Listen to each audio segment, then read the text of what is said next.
प्रेम प्रकरणामध्ये त्या तरुणीला प्रियकरानेच धोका दिला।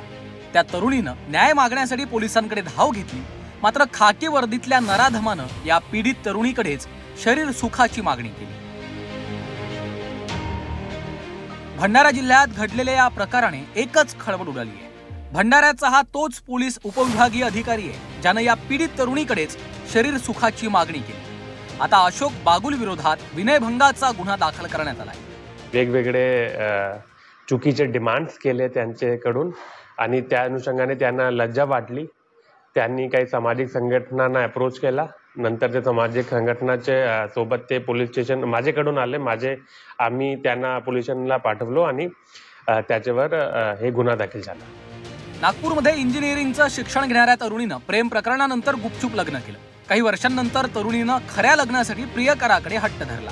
तरुणाने टाळाटाळ केल्यानं तरुणीनं आत्महत्येचा प्रयत्न केला। सुदैवाने ती बचावली। तक्रार दाखल करण्यासाठी एका महिलेसोबत भंडारा उपविभागीय पोलीस अधिकारी अशोक बागुल यांच्याकडे गेले। अशोक बागुल यानं या तरुणीला एकटं येण्यासाठी सांगितलं। काम करून देण्यासाठी अशोक बागुलनं तरुणीकडे शरीर सुखाची मागणी केली। माजी गृहमंत्री अनिल देशमुखांनी या प्रकरणी तातडीनं कारवाई करण्याची मागणी केली आहे। वरिष्ठ पोलीस अधिकारी अशा पद्धतीनं एखाद्या तरुणी जी तक्रार द्यायला ते पोलीस स्टेशन जाते तिथे जर शरीर सुखाची मागणी करत असेल आणि अशी जर तक्रार देत असेल, अतिशय सिरियस अशी बाब आहे।